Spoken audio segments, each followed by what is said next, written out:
What's going on, everybody? Hope you guys are doing amazing. I apologize for the delay today, but Mr. Hammer had to get his freaking workout in, had to get pumped up. And of course, there's always technical difficulties, especially when you're running a little bit late, a little bit of laptop issues. But here we are. It's 3:14, almost 3:15 here on the East Coast, and we are coming back with the high stim experience. Bro, we missed 1 week, and the whole week just kind of felt off to me. Does that make sense to you, man? Bro, I'm not kidding you, man. Yeah, my whole week felt off. It feels like we haven't talked in forever. You know how we were talking about how our diets get off a little bit and then like they go off the rails. I feel like that must be just my whole personality, man. Because like I let one thing go out of my normal, daily, weekly schedule. Next thing you know, my whole life feels like it's falling apart. Bro, I'm the same way. I'm a creature of habit. I like routine. I like things a certain way. And then when something kind of falls out of the rotation, it just makes it feel so weird. And it's not just that, man. Also, this past week, I've had a lot going on at work, had a lot going on in my personal life. I haven't been uploading as much in general. I feel like over the last 2, 3 weeks, I'm trying to do at least 2 videos a week on the YouTube channel, but it's just been so crazy with everything going on. Bro, I haven't even hit the gym since Monday last week, and Friday was my first day back in the gym. So that was like 4 days of me not going to the gym in a row, which I couldn't. I literally didn't have the time. There's not enough hours in the day for me to do it with all the shit I've been dealing with. But just not going for those 4 days. And then finally, when I went this past Friday, it was like I felt alive again. I felt like I'm kind of back, rejuvenated, back on my mission. It's freaking weird. So between us not having a conversation last week on Sunday and then me missing those gym days, it's been freaking crazy, man. I feel like so much has happened in that week and a half, 2 weeks, man. But you're Yeah, just bro. coming back from the gym right now, man. What'd you run today? You looking freaking juicy. It was El Jefe Gorilla with finally broke into the pure white capsules. So Ooh. it was a good run, man. I think El Jefe Gorilla hits pretty good on its own. You round the scoop a little bit, get a couple extra, 100 milligrams of caffeine, and it's pretty solid. But those pure whites definitely, they definitely amped it up. They're nice, dude, because it's very much how you described them, where you're not like high out of your mind. They're not like super overpowering, where it's going to mean like you have to plan your day around them, but they're very noticeable. So it's not like when you take jugglins and you're like, is this even anything? And then it's also not that extreme where it's like now my whole day is kind of you know has to be sectioned off because I took this crazy pre-workout. So nice balance. Yeah, man, I definitely like them a lot more than the Project M DMHA capsules. Those were freaking crazy. At one cap, honestly, I feel like that was the best experience I had. Then two caps was crazy, but still overall solid. But then when I went to four that one time, brother, man, I cannot forget how insane that was. I like the Jugglins Reject caps a lot. It's funny. I was literally just watching GGH's review on it because he also dropped his Maniacal Rip today, which we're going to talk about in a minute. So I watched the Maniacal Ripped review because I didn't even know what the label was, and I was very, very curious. And then I went ahead and I watched the Mr. White Jugglins Reject capsules because I was in the gym, and I already listened to music for about an hour and a half at that point. So I said, let me kind of transition over to podcast. It's weird, when I get to the gym, when I take the pre-workout and I'm hopped up or whatever, usually the way I like to do it is music first and foremost, whatever I'm in the mood for. If I'm in an aggressive mood, it's always going to be like rock, metal, or whatever. If I'm like feeling floaty, I'm going to bring out the 90s trance, all the good Eurodance music. Sometimes if I'm feeling extra high, the K-pop comes in, some of the weird experimental stuff that I'm also into, the happy, upbeat, electronic stuff. But usually the first half of my workout's always going to be with music, when I'm riding the pre-workout at its peak. And then when the pre-workout kind of starts toning down a little bit and I get mentally refocused, then I'll usually put on podcasts or I'll put on one of your videos. I pay for YouTube Premium, by the way. I'm one of the few schmucks on this planet that pays for YouTube Premium because it's worth it for me. I pretty much have no streaming services, just YouTube, and I use it a lot. But one of the features is you can actually shut off the screen and you can listen to the video as a podcast audio only. So a lot of times when I'm watching GGH's videos, your video reviews, and whoever else I'm watching, I'll do it like that, and I'm able to get in all my time in the gym. I haven't even kept up with like your last 3 videos, dude, because I've been so swamped this week, man. I want to watch the Apollo La La Land. I got to watch the Yayo Extreme review. That one I haven't seen yet, so I know they're going to be amazing videos, brother. But going off topic for a second, I want to wish you a very happy belated birthday. I know thanks to Instagram, I found out yesterday that it was your birthday. So happy birthday, my friend. Wishing you nothing but the best. Whatever you set your mind to, I hope you achieve all your goals, missions, and most importantly, have lots of happiness and lots of health, because there's nothing more important than those two things. I appreciate it a lot, man. It's always overwhelming how many nice, pleasant birthday wishes I get. And, as I get older, I try to make less and less of a big deal about it. I feel like birthdays are something you get like, you have to have a birthday party and you have to do this and you have to do that when you're young. And then as you get older, it's kind of just like, yeah, we'll have a nice meal and eat a piece of cake and call it a day, I'm kind of the same way, dude. I remember when I was 29, turning 30, I was so freaking depressed that entire week leading up to it, because I know people that know me on a personal level know that mentally I'm not 35 at all. I'm still like 18, 20 years old mentally, like all the stuff that I'm into. Obviously, I do all the adult stuff I got to do, taxes, bills, all that other fun stuff, work. But mentally, like when it's just me chilling or me and my girlfriend or me and my friends, I'm still like a 20-year-old mentally. Not a lot has changed since then. I'm still into all the stuff I was into, gaming, all the nerdy crap that I like. And obviously, the only thing that really changed in my 20s was incorporating the gym culture and lifestyle into my personal life, which has been part of my life now for the last 7 years. It's crazy to think about, man. My entire life changed at 28 years old. But I remember when I was leading up to my 30th birthday, I was so freaking depressed. I'm like, how the hell am I going to be 30? Like, I don't have anything figured out yet, bro. I'm going to be 30. Like, that's a freaking adult, And then I hit 30 and I'm like, okay, nothing has changed. So now I'm dreading hitting 40, but we'll cross that bridge when we get to it. But anyway, happy belated birthday to you, my friend. Thank you much. How you feeling? How was that workout today, man? The workout was good, man. Like you said, I had a very strange week the last week as well, where, there's kind of a lot of going on. And then, I had the bearing like dread of my birthday, and feeling like, oh crap, I'm turning 35. And of course, I'm in pro wrestling where it's like every year older that you are, could possibly sound worse and worse to the big companies. You know what I'm saying? So it's like you got that on your mind.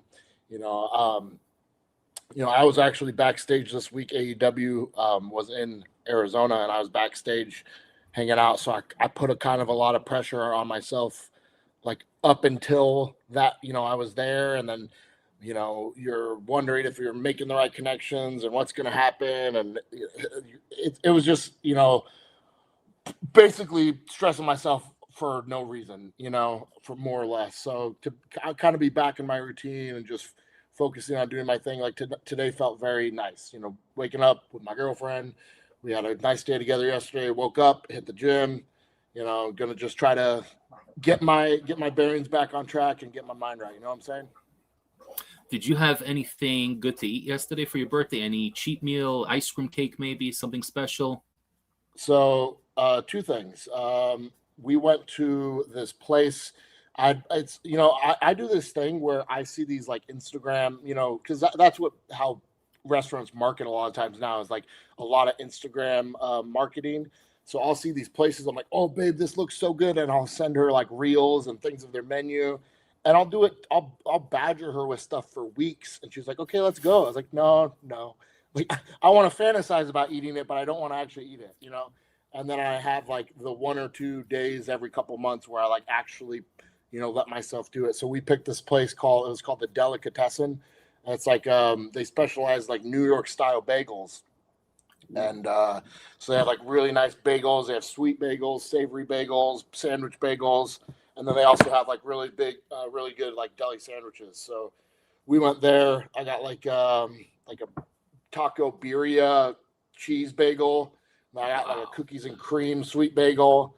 And then I got like a big breakfast burrito with like corned beef and pastrami, like all the freaking sandwich fixings loaded in this burrito. And it was good, man. But it's crazy because like I used to just be able to put down whatever food I wanted. And now like my diet is so strict that when I eat like kind of like junky, high fat, like sloppy food, it wrecks me, bro. Like we ate that food and it was my first meal of the day. So I fasted until about like 2:30, did my cardio in the morning. We ate that lunch and I felt good. And then it's like, as soon as we were done, my stomach was wrecked until like I couldn't eat again until like 7:30 p.m. My girlfriend baked me. I don't know if you've ever tried like Kodiak cakes. They're like I don't even know what that is. So they're a brand of like protein pancakes that are like really mainstream. They sell them in like grocery stores. But there's always like alternate recipes on the box of like how to make it into muffins or how to make it into a cobbler or whatever. So she took the box of that and made like a high protein, low fat, blueberry cake things, and I ate about freaking half the pan last night. It was a good time, man. It was a good time for sure. Enjoyed myself. Yeah, no, that sounds amazing, bro. Usually for my birthday, I just get like a Carvel ice cream cake. Do you guys have Carvel over there by the West Coast? Oh yeah. All right. That's the good stuff. I remember when I came to visit my buddy last year in Arizona, we basically hit up a couple of fast food joints that we don't have access to here in the East Coast. So obviously In-N-Out Burger was a must for me. By the way, that was definitely the tops. If I had to like rank anything, that was the tops. In-N-Out Burger, just freaking amazing. And then I went to Dairy Queen, but it's interesting. I only got one item from DQ, and it has to do with their commercials. I don't know if you ever seen their commercials where they have that vanilla soft serve, and it's coming out of that machine, and it's so perfectly rounded. And then they do that little thing at the top where like they kind of knot it a little bit, and it just looks so freaking immaculate. So literally, we went into DQ. All I got was a vanilla cone because I wanted that goddamn vanilla cone, man. It was good. I really, really enjoyed it. People were saying, oh, DQ is not real ice cream. It's an ice cream product. I'm like, I don't give a shit, man. I just want to try it once. And I really, really liked it. But I had some good food while I was there. I had some good barbecue. And I'm supposed to be going out there for a friend's wedding in like the next 2 months, which I'm hoping to be able to see you at least once during that time, maybe even get in a workout, maybe film some content. We'll see what happens. But yeah, man, should be a really, really good time. But you were mentioning protein earlier, and I think that's going to be a perfect segue to our first topic today. Very big topic, by the way, huge news, and even a bunch of the fitness pages that we follow on Instagram, all those mutual pages, they were posting about it, like Stack News and all those other pages. And basically, we have flipped the food pyramid upside its head. And people have been saying literally for years, if not longer, that this is the way it should be. For so many years, you had all the grains and everything on top, fruit and vegetables were somewhere in the middle, and then the proteins and the fats all the way in the bottom. You look at, reminds you of like the 1970s low fat fad. And it's funny because these fads always kind of go in cycles. I noticed like in the 70s, it was all about low fat. Then in the 80s, it was all low carb. Arnold and those guys were coming up. Everybody was essentially low carb, no carb. And then again, it was low fat in the 90s. And in a way, it pisses me off because, a lot of these YouTube fitness influencers, Greg Doucette, Jeff Nippard, they're basically going to recycle topics. And even if something wasn't considered scientifically accurate 5 years, 10 years ago, and now suddenly there's new research, whatever the heck that even means, they're going to flip their entire philosophy upside down and talk about it. Like keto, for instance. I've personally never been a fan of the ketogenic diet whatsoever. There's certain aspects of it that worked well, but I was never a fan of it. I don't think that's healthy long-term way of eating. And I remember even Dr. Oz used to talk so much shit about the keto diet. And then they basically, once it started getting popular, he flipped and now he has his own menu for keto. Whatever, I'm ranting, but either way, man, you are a bodybuilder, definitely more than me. I am a gym bro. I'm a fitness and pre-workout enthusiast, but I'm not a bodybuilder, far from it. You actually eat at a regimented way. You have, you live the lifestyle. So tell me a little bit about what you think about this new updated pyramid. I think generally speaking, it's an improvement for most people. But what I just find crazy is how much people are letting this like affect them, and also how much people politicize this stuff. So it's so strange to me because people I've gotten a couple questions from people like, well, what do you think about it? What's your take? I was like, well, I don't care what they say. Like they could freaking tell you, they could put any recommendation out there. I've spent the last 20 years of my life, tweaking my diet and trying things and applying things. And I've gone high fat, I've gone low fat, I've gone carbs. I've gone all natural food sources. I've let myself eat processed foods. I've, tried this, that, the other. I tried lots of fruits and veggies. I've tried no fruits and veggies. I've tried this. And I kind of just found what works for me and what I think makes the most sense. And, like you said, where, what's sustainable over a long term versus what's kind of a short term maybe protocol to follow just to drop a couple pounds. But I think, like I said, overall, it's generally an improvement. If people focus on eating fruits, vegetables, healthy dairy and meat and fats, like that's gonna be good. But then you could obviously twist it and be like, oh, well, you think I should be eating a bunch of meat? Well, this study showed that people who ate burgers or people who eat red meat got more sick. And it's like, yeah, but that's because the study isn't on people who ate red meat. It's on people who ate freaking cheeseburgers and they're having it with a French fry and a milkshake. Like, you use some common sense here. Like, a lot of the times, the people try to draw so many conclusions from like straws of evidence, where it's like, oh, well, this population was, higher meat eaters. And it's like, well, what does that mean? Does it mean that they ate a carnivore diet where they're eating high quality grass-fed beef? Or does it mean that they had, freaking, like I said, cheeseburgers, or even you're talking about a steak, but you're having the steak with a baked potato with cheese and sour cream. And, it's like, so how are you going to attribute one thing, all the cause and effect to one of the things when there's 10 factors in play? But the other thing that's so silly about me is how people try to make this like a political move. Like, people, I understand like not, I understand being like Republican, Democrat, whatever you want to be, and I understand that having things, but thinking that you have to like align with, like, if someone's part of one party, that their opinions are like all of a sudden Republican opinions, like to think like, I don't vote Republican, or I don't support Donald Trump, so whatever RFK says is obviously is automatically a Republican opinion. Like, what? That's crazy. So there's people who are like, oh, I'm eating more processed food, and I'm eating because I'm not going to listen to this guy. And I'm like, okay, like if like if, for example, like if I was to say I did lean more Republican, I don't want to get into my politics, but if I did say that, and then all of a sudden, freaking, they were like, it's actually not good to drink water. You should not be drinking water.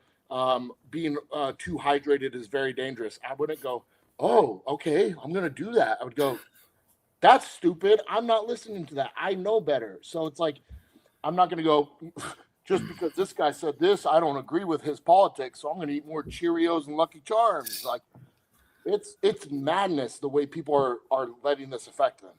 It's funny you brought that up. Do you remember the situation when he came out, RFK Jr. that is, and he said that Tylenol has like a lot of issues associated with it, and they're going to be like talking about it over the next whatever year or so.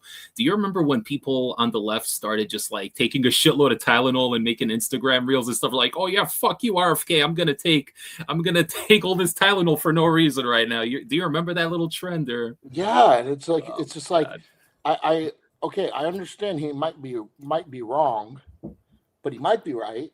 But at the very least, it has nothing to do with that's not a political stance. Like, regardless if he's wrong, if he's right, whatever, like, why would you be like, oh, I'm standing up to the man by taking Tylenol? Like, I just actually posted a story right before we got on, talking about how I don't care. Like, it doesn't matter what your cause is.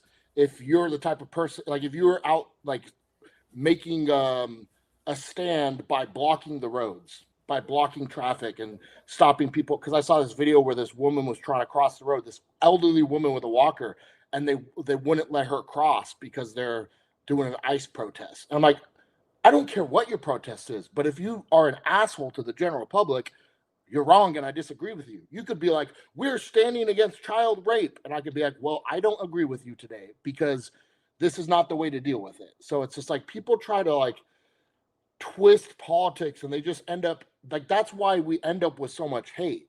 Like, it's not that I hate these people and what they stand for. It's, I hate the way you're going about it. You know what I'm saying? And it's just like this stuff. It's not that you hate meat and vegetables, but because a guy that you don't like said they're good, now you're going to make your whole life unhealthy because of it. Like, what the heck? Yeah, bro, everything's freaking politicized in this day and age. Honestly, I'm so freaking fed up with it. It's so annoying. You can't escape it. Honestly, it's everywhere. It's in video games, even. It's in like very niche communities. And every little thing, there's another fucking protest and whatever. And they're not even protests because protest is you picketing with a sign and yelling about your cause. That's a protest, bro. These fucking people are throwing Molotov cocktails. And I'm not talking about the stuff that's been going on recently. You go back the last 2, 3, 4, 5 years, just both sides, but specifically one side has gone way too extreme. And again, I don't want to get into politics, but people need to chill the hell out already. Shit's really freaking annoying. There's a lot more to life than just goddamn politics. It's fucking stupid. Yeah, it's just honestly exhausting. Even in like the wrestling world, like people try to, fans try to turn it that way sometimes, where it's like, dude, we are people who do play fight. We are grown people who dress up in costumes and do play fight.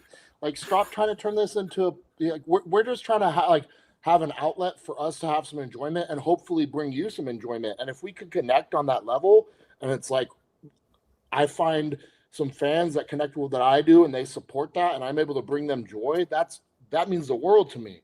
And then if all of a sudden they want to like go out of their way to try to figure out like what political party I might have voted for to decide if they're still going to support me as a wrestler, that's so crazy to me. It's like you're actively trying to make your life worse. You know what I'm saying?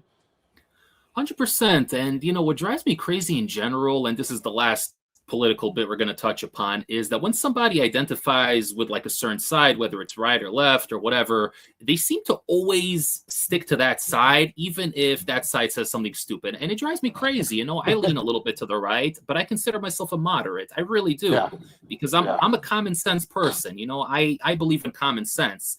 And a lot of times both sides are full of shit and the common sense is somewhere in the middle, but you have to be willing to talk about it. I feel like everyone today, and I think social media has made it such a worse situation. The fact that everyone can't even listen to the other person for a couple of seconds and hear, what, maybe there is a perspective that will change my mind on a couple of things. People today are unwilling to listen. People just want to talk and talk and talk and regurgitate what they see on social media. It's something, social media could be such an amazing tool. Like I said this a bunch of times since starting the Stim YouTube channel. I've met so many incredible people that I talk to regularly from around the globe, and it's enhanced my life in that way. But then, all the brain rot that's there and all the bullshit and all the suggested reels. That's why I don't go on Instagram unless it has to do with promoting the channel or, seeing like the news and whatnot, because really it's a freaking waste of time, man. And you can get stuck in that mindset. But I want to talk about our next topic, and this is related directly to the food pyramid. Now that protein's at the top, and we know all about protein and how important it is for bodybuilding and just living a healthy life, but the fact is that over the last couple of years we've been seeing a lot of gimmicky protein products. Freaking Starbucks has a new foam whipped cream that has protein in it. Like, it's weird, and they're going to charge you like $4 for a little dollop of it too. And then you have, now I saw they have soda coming out that has protein in it, and they have borderline candy bars with like 24 grams of sugar, but they're going to throw in like 8 grams of protein, so they call it a protein bar. Like, no, that's not a protein bar. That's a candy bar with protein. So we know that now that protein's getting more mainstream attention, the prices are going to go up because there's a limited quantity of whey that comes out every single year. It's an intricate process, and it's limited. So the prices have already been skyrocketing. I remember I used to get a 5-pound bag of chocolate whey protein for like $32 on Amazon for Muscle Milk, by the way, which is not the best brand, but it's a reputable brand. $32 for 5 pounds, and now you're looking at these 2-pound tubs, $55, $58. It's crazy, man. The prices are going up, and I've cut back on my protein powder usage, for monetary reasons, and also I'm trying to get more whole foods in general. But it's freaking crazy right now, these prices. And now that we have this new updated food pyramid that a lot of casuals are going to be looking at with a new lens, there's going to be more of these protein products. So how do you see it affecting the industry in the next, let's say, 2 to 3 years? You think protein prices are going to go up? You think we're going to see more bullshit gimmicks? What do you think? Well, I've seen it firsthand that the prices have really gone up. Like I'd say the standard price for like a quality whey concentrate for 2 pounds is $50. And like you said, I used to always be able to find a 5-pound supply of protein for 50 or under at all times somewhere. Like it was, I would always say you shouldn't be spending more than $10 a pound for protein. And now if you find that, it's because they're blowing it out somewhere, it's expired. You know what I'm saying? But I think, kind of going back to the food pyramid, like if people just kind of follow that, then you don't have to be trying to do all these protein gimmicks. Like that's what like is so silly to me. Like I hate a lot of the protein gimmicks, like protein cereal. I'm just like, why would I ever eat that? Because when I eat cereal, I'm thinking of it as a carbohydrate source. Like I eat, if people would just eat a balanced diet where they make a plate of food and they think protein, carbs, or protein, carbs, fats, or maybe protein and starches, or however they want to approach it. But I've always like centered my meal around a protein source. So if I was going to have a bowl of cereal, I would drink it with a protein shake. But if I was going to have like, I'm seeing, whatever gimmicky side or whatever, it's just like, I don't struggle to hit grams of protein. Like my daily consumption of protein, if I'm not trying, will still be 250 grams, 300 grams of protein, because every time I make a plate of food like this, my breakfast this morning, I had rice with eggs. And then, after my workout, I had sourdough bread with chicken. And then I'll have sweet potatoes with pork tenderloin. So it's like, all these, like, it's like, I don't have to, if I'm going to have a Pop-Tart, I'm eating a Pop-Tart because it's a good treat, and I'm thinking of a carbohydrate. I'm not eating it because now it has 6 grams of protein instead of 3, and it, that, like you were alluding to, some of the gimmicks are just so kind of egregious because like, that's a good example. The protein Pop-Tarts, the box is this big, and in the middle, the biggest word is protein plastered across it. And it's 10 grams of protein if you eat 2 Pop-Tarts. So it's basically you have to eat 400 calories of sugar and fat to get 10 grams of protein. So to stop you for a second, there's actually a brand called, I think they're called Legendary Foods or Legendary Pastries, Legendary something, but they made protein Pop-Tarts that actually had really good macros. I think it was like 170 or 180 calories, 20 grams of protein, and they used to taste pretty darn good, especially if you got them fresh. They were really good, but I don't know what happened. I went to a vitamin shop a couple of months ago, and I grabbed like 2 of my favorite flavors. They have like the chocolate on chocolate flavor and then the strawberry one. Like, those are my 2 favorites. I don't know what the hell they did, bro. They changed the formula. They're a little smaller, by the way, because I noticed that the serving size was down like 2 ounces or something. They for sure tweaked and reformulated it somehow. It was freaking disgusting, bro. And I was so disappointed. I don't know why companies do that. If you have a product that's already good and it's already selling well, what's the thought process of, let's reformulate it and we're going to make it taste worse than it already tasted? Explain that freaking logic to me. David's Protein, also, by the way, and we just got a comment from our buddy Harry about that, and it's kind of relevant. He says that David's bar has a lot of heat because they did the third-party testing, and let's just say the numbers are off. I don't doubt it. And that's another brand, by the way, that when I first got into them, I really liked them. It claims, I think, 25 or 30 grams of protein for 150 calories, which is, how is that even scientifically possible? So I'll be honest, I always doubted that 30 or 25 gram protein claim. I always doubted it, but I figured, I'm at least getting half of it. I'm probably getting like 15 grams or whatever. But that bar also fell out. They used to taste so much better. I don't know what they did to the flavor, but literally any flavor you get from David's now has the same exact background flavor to it. It's just something that I really, really don't enjoy. It's very unpleasant. And I don't know what it is. If it's from the collagen or whatever that's in there. There's this background flavor that's very distinct, and every single David's bar will have that in the background. Nasty. So I actually do kind of, I'm okay with the David bars. Like I think the taste is okay. Like you said, for what you're getting. And I know what Harry's referring to. And it wasn't that they're incorrect. It's basically like the way it was processed to be tested didn't like account for things correctly. But basically it comes down to the fact that it's using this like indigestible fat source. So it kind of like passes through your body. And then also the protein in it is like collagen protein, which people are like, oh, collagen.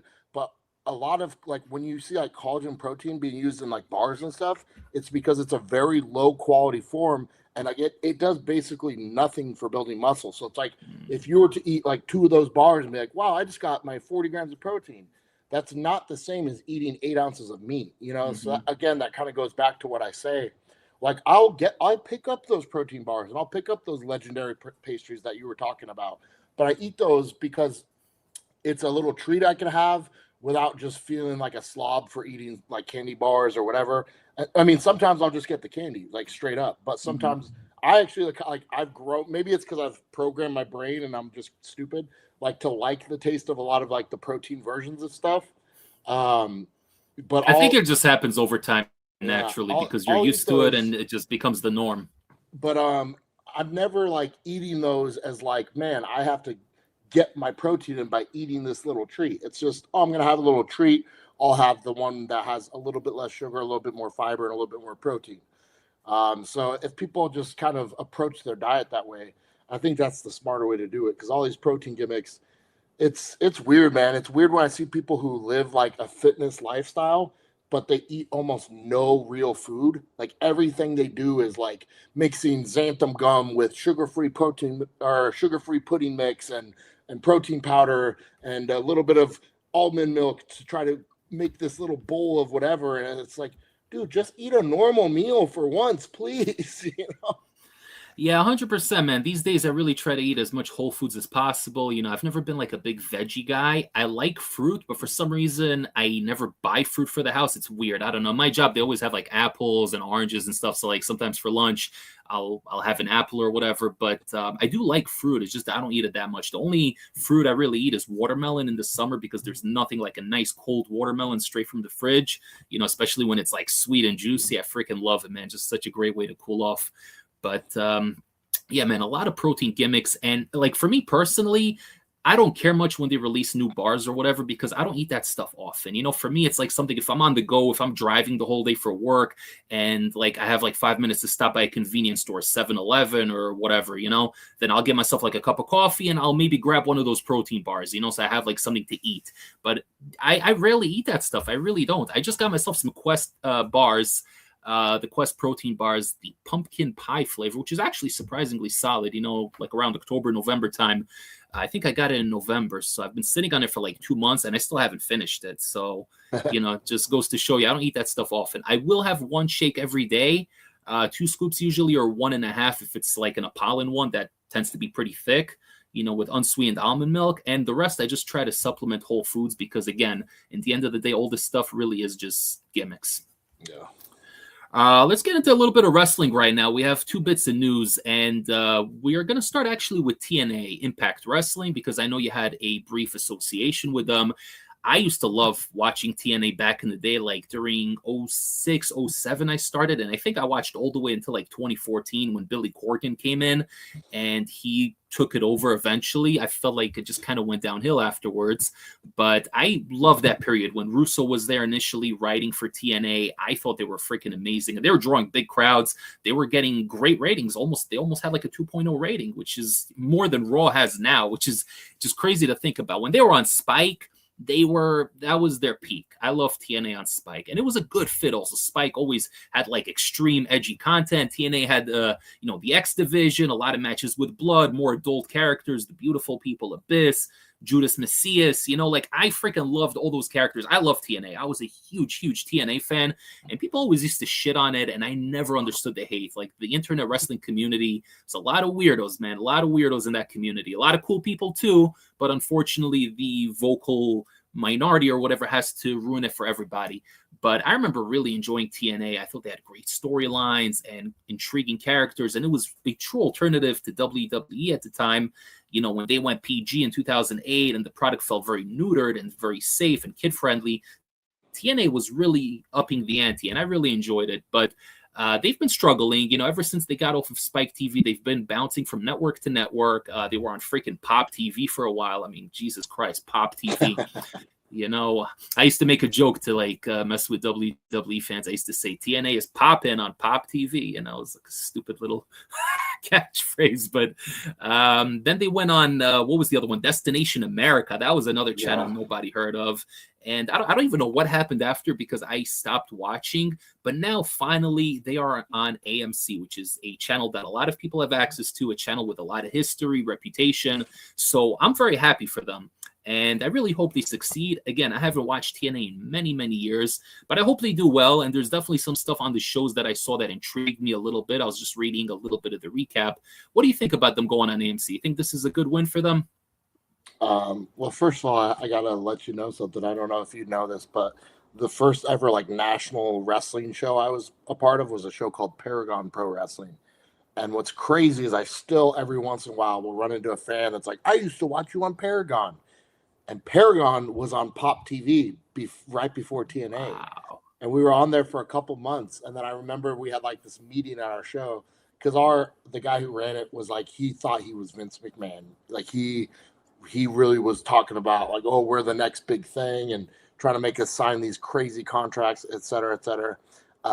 But I remember he said, oh, we're going to be moving off of Pop because we're looking for a better network and this and that. And like they announced that and then they dropped our show like that week. And then that week they announced TNA was going to be debuting on Pop. I was wow. like, oh, we got kicked off for TNA. But damn, that sucks. No, it was at the time it was just funny if anything else. But yeah, I mean obviously TNA being on AMC, it's the biggest like network exposure they've had. Although I think we are in a time when like obviously the network you're on is going to help, but at the same time, it's not the end all be all for a product because everyone's streaming stuff and everything's watching recaps or YouTube, or highlights on social media. Instead of actually just tuning into the product on television. But obviously, I hope it works out for them.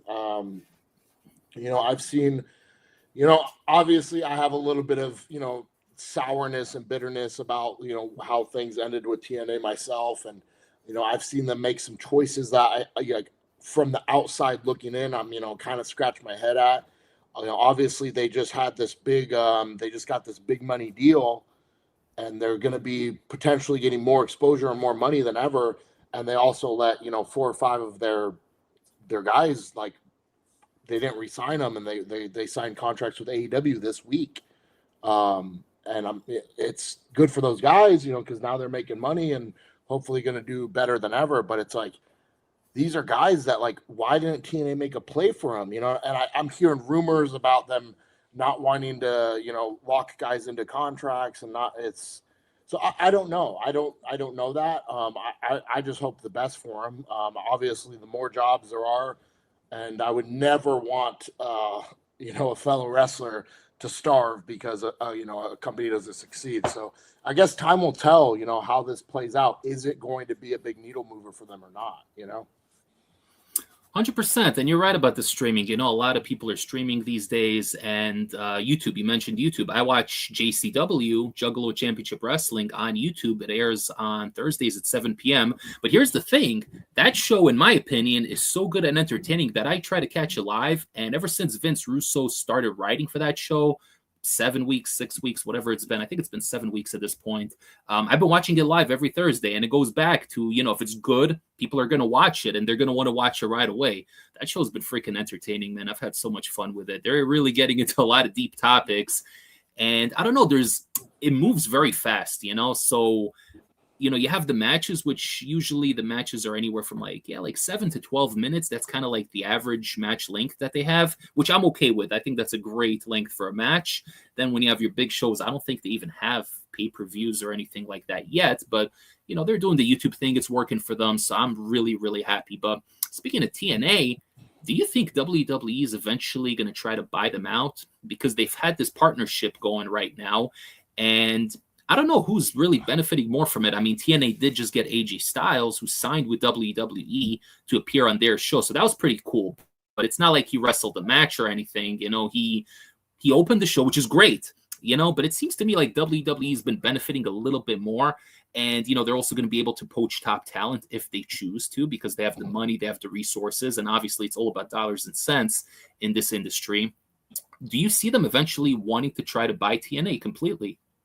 No, I don't see that. If anything, I heard rumors that they already had kind of announced that this whole partnership deal has a finite timeline that they've already established. I don't know if that's true, and if I just heard a rumor, but I don't see WWE trying to buy them out. I think if anything, WWE saw that they weren't trying to, make any kind of moves to sabotage WWE or be direct competition, whereas AEW obviously was that, So I think there was potentially some thought process of, okay, so number 2 is nipping at our ass, and number 3 is completely neutral, leaving us alone. So let's make number 3 nip at number 2's ass, Maybe that's not true at all. Maybe they just wanted to have kind of a feeder system that they didn't have to make the investment in, because like you're seeing, you said they have, if someone gets over on TNA and becomes a star, that basically means now that WWE is going to sign them, and the other part of that is, some of guys on NXT who were getting no real exposure and TV time now are holding TNA championships, So it's obviously, I think WWE has been the ones to benefit more, but then objectively speaking, subjectively WWE has benefited more. Their stars have got more exposure. Their guys have gone over more. They're getting first pick at talent. But objectively speaking, does that actually move the needle for WWE? Probably not. Does it move the needle for TNA? Inarguably, yes. So it's like, even though you see these little wins and you're like, oh, see all the TNA's job out to WWE guys. WWE's getting the better deal.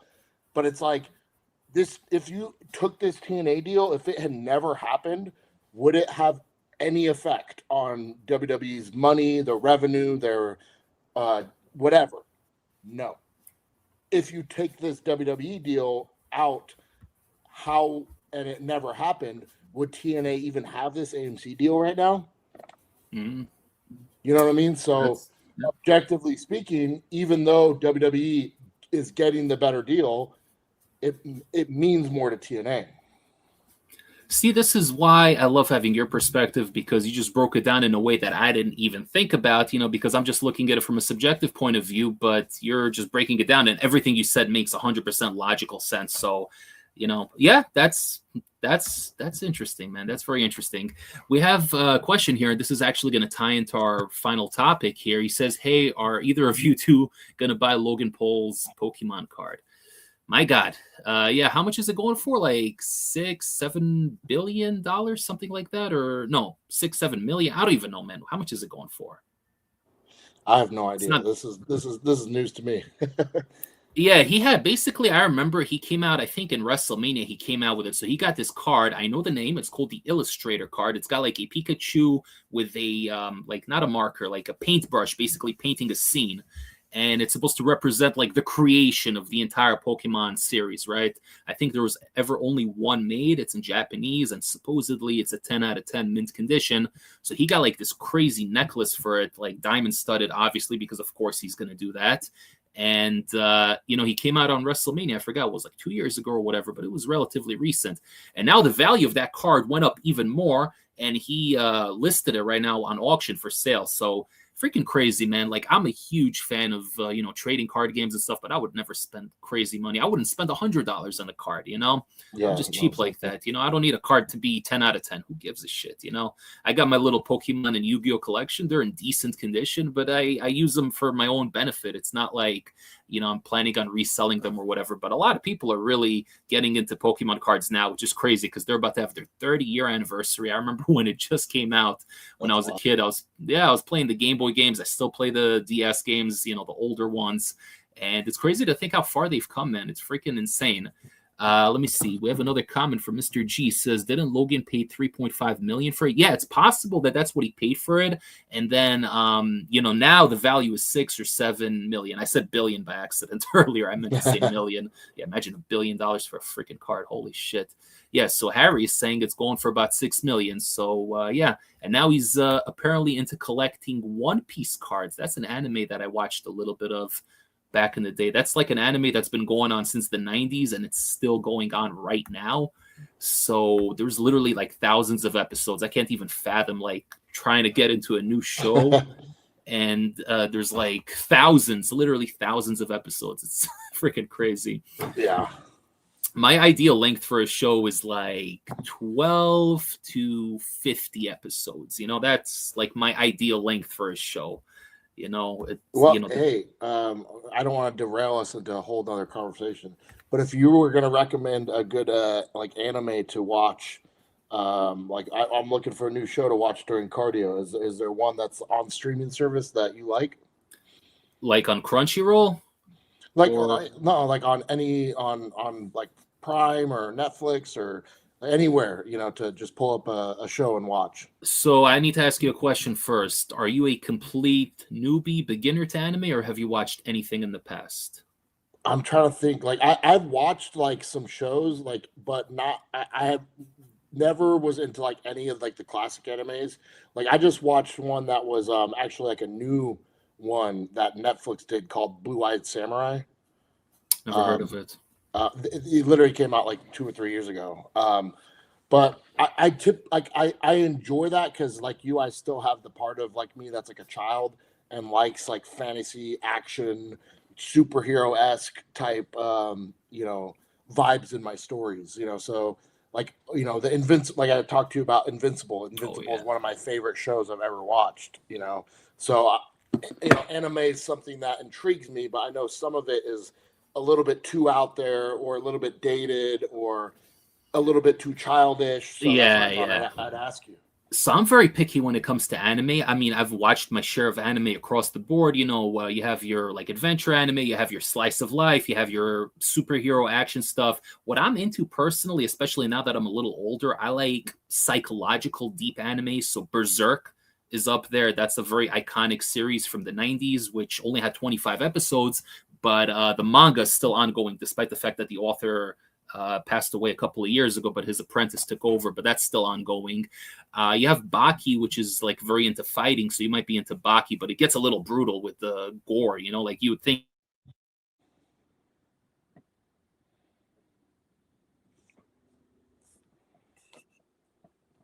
is one of my favorite anime of all time. Have you ever heard of Death Note? Yeah. Death Note is freaking amazing. Yeah, I've seen. I know they like made like a live action movie of it that got like ripped apart. The live action movie is garbage, bro. It's a freaking disgrace. But I really like that series. When I introduce someone who's a casual, who's not into the typical anime cliches, we have those anime cliches, right? So if I ever introduce someone who's a complete beginner, who never watched anime, Death Note is always my first recommendation because despite the fact that it's animated, it doesn't feel like an anime. It just feels like a live, real show, and it has such a unique story, and there isn't a lot of action in there. It's all like mental warfare, but it's freaking crazy. It's such a unique story, and you really can't tell stories like that in live action. You have to do it in the animated format. But anime is literally a topic we could talk about literally for an entire podcast because I've seen so many, the good ones, the bad ones. I love stuff from the 90s and early 2000s because I love the aesthetic, the way it was hand-drawn and just like everything about it, the entire vibe, the feel of it. Once they started going into the 3D CGI route, I really don't vibe with it.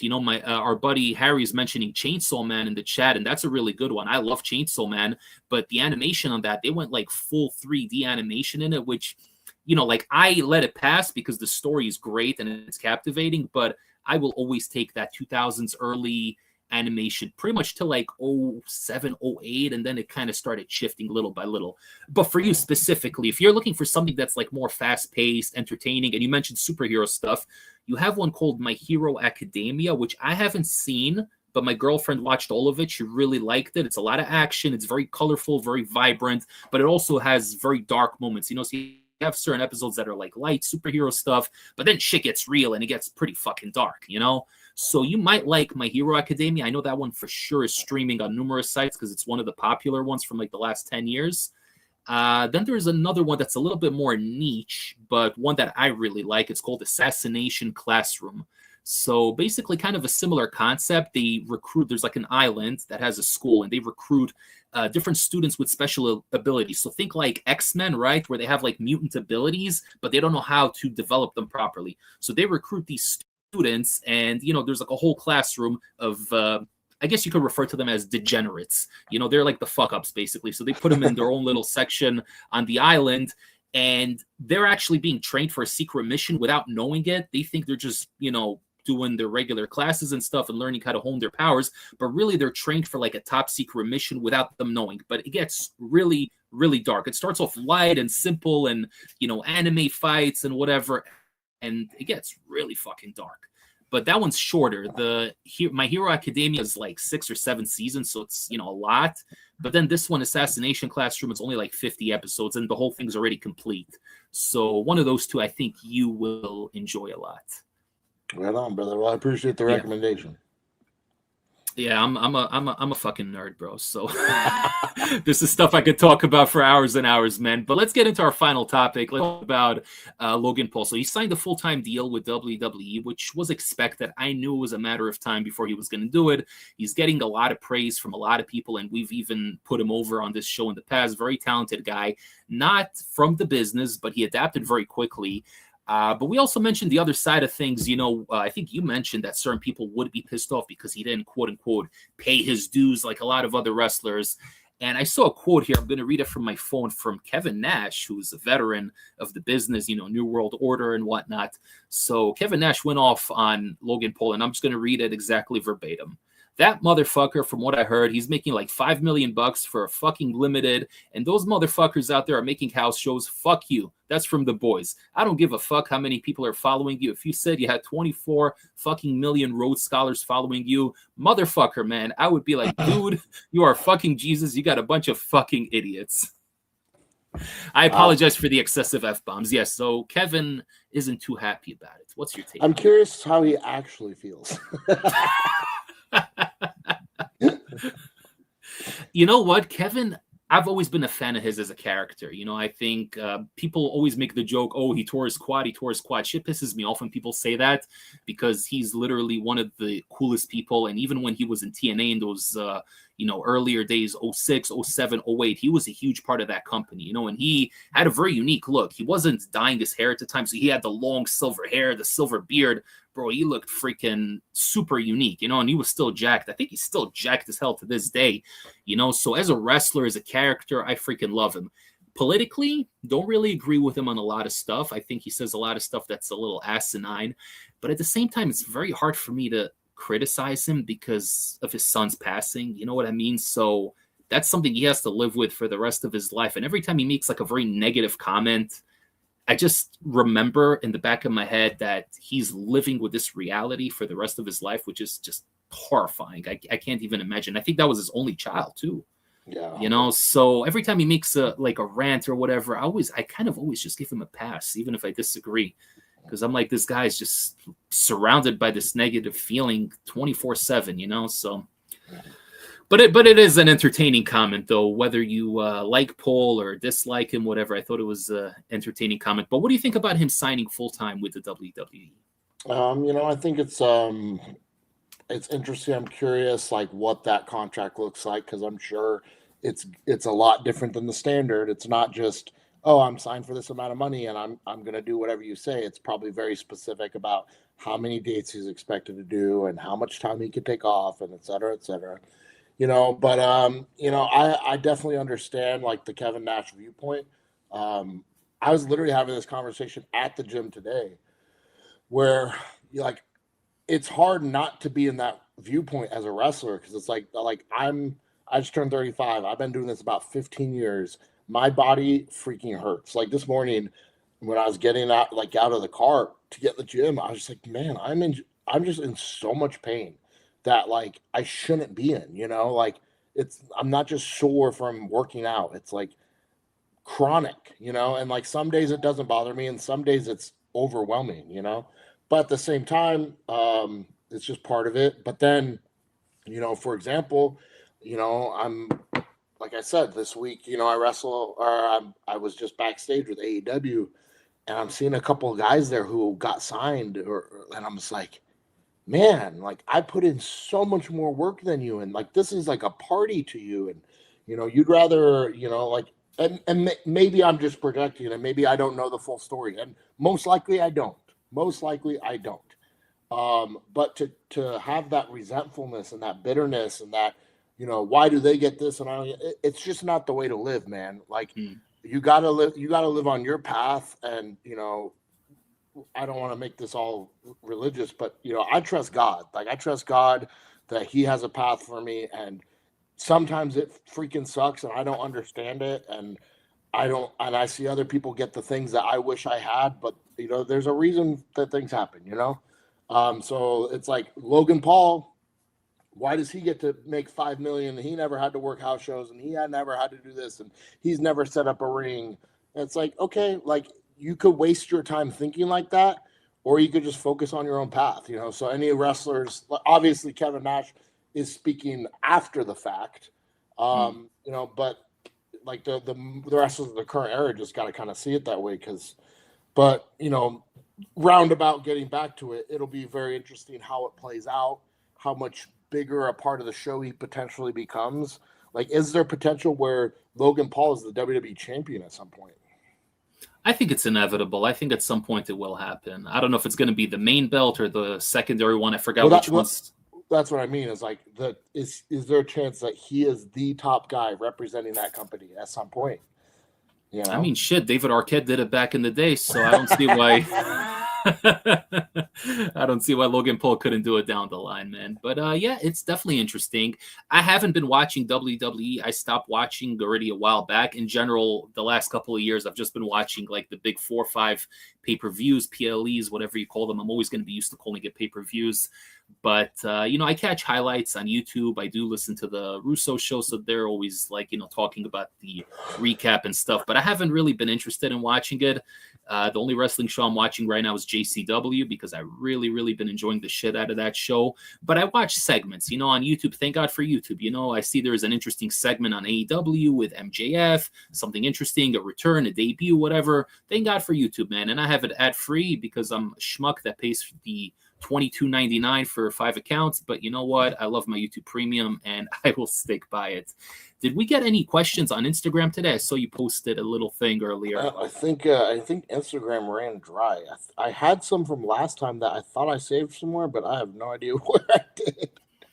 It's all good. We're going to be on here for another couple of minutes, so if anybody has any questions, put them in the chat. I'm going to look through it right now. I haven't checked the chat since the very beginning. Just went in a little bit here earlier. Let's see what we got. Funny comment over here from Mr. G says, I've seen multiple places where they say one of the most unhealthiest aisles in the grocery stores is the cereal aisle. 100%, bro. I used to freaking love cereal as a kid. I think it has a lot to do with the marketing, the Lucky Charms guy, Tony the Tiger, all that crap, they cater to kids. But I remember as a kid, I was like a cereal fanatic. These days, I have cereal literally a couple of times a year. I don't know. And when I do have it, I have like the healthier ones. It's not like, like I'll eat Honey Bunches of Oats or the multi-grain Cheerios. And for me, that's considered a treat. I don't really, I actually found my questions from last week. All right, let's go for it. So some of these are pretty much directed at me, but one of them said, would you audition to be Sabretooth in the X-Men movie? Hell yeah, I told you look like Sabretooth, bro. Jacked version, man. Wolverine would have no freaking chance. Yeah, I remember there was a while where I used to do like the handlebar mustache, and there's a comic where Sabretooth has that look, but he like let it grow long, and I was like, and I had the long hair too, and I was like, this is a cool look. But yeah, man, I've had like some weird opportunities and where I've like got like to audition for something, or I've been messaged where I'm being considered for a role, simply just because of my connections in wrestling and the way I look. But like nothing as like that awesome has ever panned out. I've been in a couple like random commercials, but nothing that cool. Bro, they should put you in the new Thor movie, man. You would give what's his name, Chris Hemsworth, a run for his money. Who is your Stranger Things character? Which I don't know if that means like who do you relate with the most? Who's your favorite? I know you said you only watched the first like season and a half, so yeah. You probably don't have like a character you really love that much. I don't even remember it, honestly. I would have to go rewatch it because I watched it when it first came out, you know, so it's been, what, like 6-7 years. But I liked, I forgot the character's name, but the kid's name in real life is Finn Wolfhard or Wolf something, because he was in It also, and he played a very similar character. He's like one of the witty, funny kind of clown characters, you know, in the It movie. And then on Stranger Things, he played a very similar role. So yeah, I would probably say Finn. Gotcha. I think I got a very generic answer. It's Steve. Steve Harrington was like the guy who dated. You're talking about Mike. Finn played Mike. So Mike. Steve dated Mike's sister, Nancy, in the first season, and he was kind of like a heel, but they kind of gave him a little bit of a redemption towards the end of the season. But he ended up getting so over that like in the second season and then moving forward with the series, they just like wrote him into this giant role where he was really supposed to be like an auxiliary off to the side character, but he just killed it. So he's so charismatic that he became like the star of like one of the big stars of the show. So it's pretty cool, you know. It happens sometimes, you know, characters going to get over without even trying to get over. Even in wrestling, that happens a lot of times. I remember back in the day, just a quick tangent, and then we're just going to finish up the questions because I gotta head out. But do you remember the gimmick with Damien Sandow where he was the Miz's stunt double, Damien Mizdow? Yeah. It was so subtle initially, and he was just doing stuff on the outside, and you could tell that wasn't stuff that they were telling him to do because it was very, very authentic and genuine. Like when he was copying the Miz and doing that whole stunt double gimmick, it was freaking amazing. And then they actually realized how it was getting over, and they literally started incorporating it a little bit more. That was freaking amazing. But yeah, it happens sometimes in shows, man. Some of the side characters get their shine. Yeah. This last one, if you could have anyone's physique ever, who would it be? I'm gonna give such a fucking cliche answer, bro. Arnold, the GOAT. I mean, it's a good answer, brother. It's hard because there's like it's weird because I live my whole life as if I'm trying to be like Marcus Rule or Jay Cutler or like just the most massive bodybuilder you could think of. Like I train as hard as I can. I eat this crazy diet to try to just build muscle. You know, I take all the supplements. I do this and that. But genetically, that's not in my cards. So I know that's not going to happen. But realistically, if I could snap my fingers and become that, would I want to? And the actual answer is no, which is interesting because like when I think about it, I live every day like I'm chasing that. But if I could just have it, would I want it? And probably not because I prioritize wrestling and I love wrestling. So it's like I already know that at my size currently, I have to do a lot of things to maintain athleticism and cardio conditioning. And it's a pain in the ass, you know. So I could only imagine if I was just a 300-pound muscle-bound freak that I wouldn't be able to wrestle. So I don't know what like my ideal physique is. You know what I'm saying? It's a good question, but I think my answer is pretty good. I think Arnold back in the day can't freaking beat him, man. Yeah, that was legend like for the a perfect reason. balance of like overwhelmingly impressive without being like the average person could be grossed out by it. You know. 100%. So I think we're going to end it over here, and going forward, we're going to try to keep these episodes to an hour, and we're exactly at an hour and 3 minutes. So I'm pretty happy about it. Guys, thank you so much for joining us. Don't forget to like the video on your way out. Greatly appreciate it. Check out Alex's YouTube channel. I link all the information, Instagram, YouTube, everything in the video description. Thank you guys for joining us. And Hammer, I will see you next week, my friend. All right. You take care, brother. Take care, everybody. Hi, Stim.